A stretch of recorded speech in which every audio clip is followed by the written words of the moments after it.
মালদার মানিকচক ব্লকের নূরপুর ব্যারেজের কালিন্দী নদীর পাড়ে ভাঙনে বিঘের পর বিঘে ফসলি জমি নদীগর্ভে তলিয়েছে। যোগাযোগের রাস্তাও ভেঙে পড়তে পারে। লাগাতার ভাঙনে এলাকার বাসিন্দা থেকে কৃষকেরা ক্ষোভ প্রকাশ করছেন ফারাক্কা ব্যারেজ কর্তৃপক্ষের বিরুদ্ধে। ফারাক্কা ব্যারেজ কর্তৃপক্ষের অধীনে নূরপুরের ব্যারেজ, কালিন্দী নদীর উপর এই নূরপুর ব্যারেজ। দিবারাত্রি নজরদারির জন্য কেন্দ্রীয় বাহিনীর জওয়ানরা মোতায়েন থাকেন ব্যারেজে। তবে গত কয়েকদিন ধরেই কালিন্দী নদীর তীরবর্তী এলাকা জুড়ে ব্যাপক হারে ভাঙন হচ্ছে। বিস্তীর্ণ ফসলি জমি নদীগর্ভে তলিয়ে যাচ্ছে, আর এতেই ব্যারেজ কর্তৃপক্ষের বিরুদ্ধে ক্ষোভ প্রকাশ করেছেন সাধারণ মানুষ থেকে কৃষকরা সকলেই। জল আটকানোর জন্য এই নূরপুর ব্যারেজে 5টা লকগেট থাকলেও বর্তমানে একাধিক লকগেট অকেজো। পলি ও বালি, মাটি লকগেট জমা হয়ে গেট বন্ধ হয়ে গেছে। ফলে গত 2 বছর ধরে নদীর নিজের গতিপথ বদলে ফেলেছে, আর এই কালিন্দী নদীর গতিপথ বদল হওয়ার কারণেই ভাঙন হচ্ছে। গত কয়েকদিনের ভাঙনে বহু বিঘা ফসলি জমি তলিয়ে গিয়েছে। এভাবে ভাঙন চলতে থাকলে বিপন্ন হবে রাজ্য সড়ক, বিচ্ছিন্ন হয়ে যাবে যোগাযোগ ব্যবস্থা বলে মনে করছেন এলাকার মানুষ। স্থানীয় বাসিন্দাদের অভিযোগ, রক্ষণাবেক্ষণের দায়িত্বে যখন ফারাক্কা ব্যারেজ কর্তৃপক্ষ, তখন তাদেরই উচিত প্রয়োজনীয় পদক্ষেপ করার। এই ভাঙন থামাতে গেলে নদীতে সংস্কার প্রয়োজন, নদীর গতিপথ সোজা করা প্রয়োজন। যে লকগেটগুলো বন্ধ হয়ে পড়েছে সেগুলো সংস্কার করে সচল করার প্রয়োজন রয়েছে, কিন্তু কোনো রকম কোনো কাজই হচ্ছে না। ফলে লাগাতার ভাঙন হচ্ছে। বড় বিপদ হওয়ার আগে সংস্কার করতে হবে দাবি কৃষকদের। এমন পরিস্থিতির কথা জানতে পেরে পরিদর্শনে যান বামফ্রন্টের শ্রমিক সংগঠন সিটু জেলা সম্পাদক দেবজ্যোতি সিনহা সহ বামফ্রন্টের নেতৃত্বরা। গোটা বিষয় নিয়ে ফারাক্কা ব্যারেজের জেনারেল ম্যানেজারের কাছে সিপিআইএম পার্টির পক্ষ থেকে চিঠি করে জানানো হবে বলে জানিয়েছেন তিনি। এমন পরিস্থিতি নিয়ে মানিকচক বিধানসভার তৃণমূল বিধায়িকা সাবিত্রী মিত্র কেন্দ্রীয় সরকারকে তীব্রভাবে আক্রমণ করেছেন। কেন্দ্রীয় সরকার বাংলাকে বঞ্চনা করে যাওয়ার অভিযোগ তুলেছেন। গোটা বিষয় নিয়ে জেলা বিজেপি নেতা গৌরচন্দ্র মণ্ডল জানান, কেন্দ্রীয় সরকারের টাকায় এই রাজ্য সরকার চলছে। নদীর তীরবর্তীতে এলাকার ভাঙন সমস্তটাই দেখার দায়িত্ব রাজ্য সরকারের। এটা কেন্দ্রীয় সরকারের এখতিয়ারের মধ্যে পড়ে না। Bureau report, RM Bangla. আরও আপডেট থাকতে আমাদের ভিডিও শেয়ার ও ফেসবুক পেজটিকে লাইক করে ফলো করে দিন। হ্যাঁ, নদীতে জমিতে মানে ফসল হওয়ার জমিতে নদী হয়ে গেছে। আচ্ছা। আর যেটা নদী ছিল ওটা জমি হয়ে গেছে, ফসল হচ্ছে। আচ্ছা। গেট জাম হয়ে এবার ঘুরে ঘুরে ঘুরে এদিকে জমি কাটছে আমাদের। কতটা কেটেছে জমি মোটামুটি এখানে মোটামুটি 10 বিঘা কেটেছে। চলে গেছে? হ্যাঁ, ফসল লাগানো ছিল না জমিতে? ফসল লাগানো জমি। কি ছিল ফসল? এই ছিল কপি ছিল, সব চলে গেছে? হ্যাঁ সব চলে গেছে। তো এরকম গতিপথ চেঞ্জ করলো, এগুলো নিয়ে কোনো উদ্যোগ দেখছেন না কারো? কাকে বলবো, আমরা তো সেন্ট্রাল গভর্নমেন্টের আছে, ব্রিজ আছে, আমরা তো ওখানে ব্রিজে যাচ্ছি না। কেন যাচ্ছি না? যে কিছু হতে গেলে বলবে কি কিছু করতে এসেছিল, এই জন্য আমরা পাবলিক যাচ্ছি না ওখানে। এই যে গেটটা বন্ধ, তো অনেকদিন ধরে বন্ধ? না, অনেক দিন ধরে বন্ধ না, এটা 2 বছর থেকে বন্ধ আছে। তারপরে কোনো পদক্ষেপ নেই? কাটাতে আছে, হ্যাঁ আগে তো ঠিক ছিল। 2 বছর ধরে বন্ধ থাকলেও কেউ পদক্ষেপ নেয়নি? না, কেউ নেয়নি। বর্তমানে কি অবস্থা? এখন ওই তো গেট জাম আছে, এদিকে জমি কাটছে। কি চাইছেন আপনারা? হ্যাঁ, আপনারা কি চাইছেন? আমরা চাচ্ছি যে ওইটা হয়ে গেলে, মানে গেটটা উঠে গেলে এটা জমিতে কেটে এদিকে ভরে দিলে মাটিটা, ওটা যেটা জমি আছে ওটা নদীর যেটা আছে ওটা ঠিক থাকবে, এটা আমরা চাই। এটা হচ্ছে যে নূরপুরে যে কালিন্দী ব্রিজটা আছে, এই কালিন্দী ব্রিজ মেন যেটা ব্রিজ দিয়ে প্রবাহিত হতো, মেন যে রোড আছে মালদা থেকে চাঁচল যাওয়ার পথে, সেটা প্রায় 1 কিলোমিটার দূরে ছিল। দূর থেকে জলটা প্রবাহিত হতো। কিন্তু বর্তমানে এখন যে পরিস্থিতিটা হয়েছে, মেন যে রোড আছে মালদা থেকে চাঁচল যাওয়ার পথে, এখন রোডের কাছাকাছি প্রায় মাত্র 50 মিটার দূরের কাছে নদীটা এসে পড়েছে। আগামী দিনে বছরখানেক বা 2 বছরের মধ্যে এই যে মেন রোডটা আছে, এই মেন রোডের যে বাঁধটা আছে, বাঁধটাও ভাঙা যাবে, মেন রোডটাও ভাঙা যাবে, এবং নূরপুর, নাজিরপুর, তারপরে আপনার নূরপুরের পুরো অঞ্চলটা, এমনকি এটা আপনার আড়াইডোঙ্গার সাথে এই নদীর এটা প্রবাহিত হবে। এখানে গ্রাম বলে কোনো চিহ্ন থাকবে না। এরকম বিপদ পরিস্থিতি কেন হচ্ছে? এরকম পরিস্থিতি হচ্ছে নদী কাটছে বলে এরকম পরিস্থিতি জায়গা আছে, এবং এই ক্ষেত্রে কারো কোনো রকম ভ্রুক্ষেপ নেই। এটা নিয়ে কেউ কিছু বলছে কোথাও, না কারো কোনো চিন্তাভাবনা আছে এটা নিয়ে, এটা হয়ে যাচ্ছে। তো এই নদী কাটা তো আগে হতো না, এটা হঠাৎ করে হচ্ছে? এটা প্রায় 2 বছর থেকে হচ্ছে। নদী কাটার কারণটা হচ্ছে, যেটা আমরা মনে করেছি, যেটা দেখেছি, এই 2 বছর থেকে এই কালিন্দী নদীর যে নদীটা আছে, এই নদীর যে গেটটা আছে, এই গেটগুলো বন্ধ থাকে। এবার যখন গেটটা বন্ধ থাকে, নদীর যে জলের যে স্রোতটা, সে স্রোত যখন যেটা যে যাওয়ার কথা, সে যখন পথ পাচ্ছে না, তার নদীটা নিজের পথ খুঁজে নিয়েছে, এবং যে পথটা খুঁজেছে সেই পথটা আগামী দিনে আমাদের খুব আশঙ্কাজনক অবস্থায় আছে। বিপদ হবে? বিপদ বলতে কি, এমনও বিপদ হবে যে মানুষ মানে বাঁচা মুশকিল হয়ে যাবে কোথাও। কালিন্দী নদী নূরপুর ব্যারেজে হচ্ছে যে প্রবাহিত হয়েছে।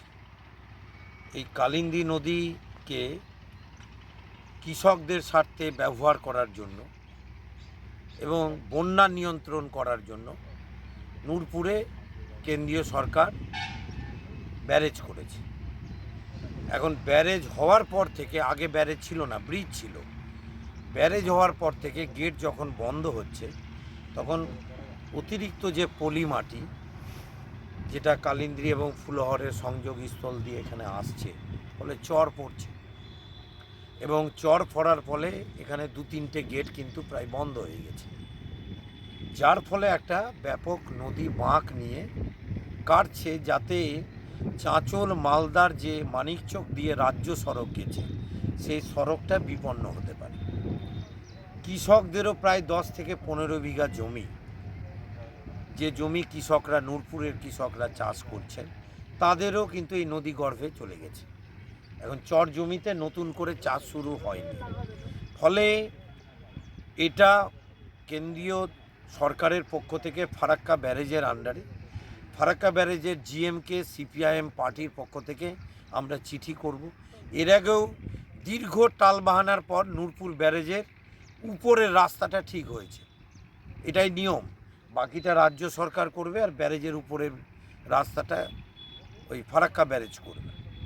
তাহলে আজকে হচ্ছে যে এই কাজ অবিলম্বে করা দরকার, নদীটাকে বোল্ডার দিয়ে বাঁধানো দরকার যাতে আমাদের রাজ্য সড়কের ক্ষয়ক্ষতি না হয়।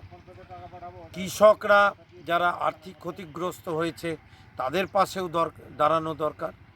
আমরা স্থানীয় মানুষজনের কাছে খবর পেয়েছি এবং ফলেই আমরা ছুটে এসেছি। এই নিয়ে জেনারেল ম্যানেজারকে চিঠি করব এবং তার সাথে আমরা আগামী দিনে লড়াই আন্দোলন যে করছি দাবি হিসেবে যুক্ত হবে, যাতে নূরপুর ব্যারেজকে বাঁচানো যায়, রাজ্য সড়ককে বাঁচানো যায় আর কৃষকদের আর্থিক ক্ষতিপূরণ দেওয়া যায়।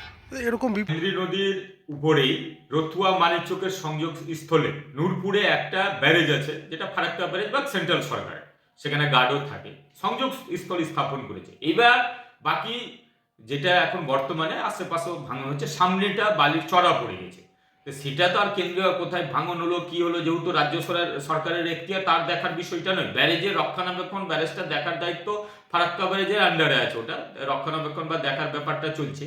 তো অনেকেই অনেক কথাই বলে, দেখুন কেন্দ্রীয় সরকারের টাকাই রাজ্য সরকার চলে, সে তার সুদের টাকা হোক, বিভিন্ন প্রকল্পের টাকা হোক, তার টাকা এদিক ওদিক খরচা করে সেখানে লুটরাজ চালায়, বিভিন্ন জায়গায় আত্মসাৎ করা হয়।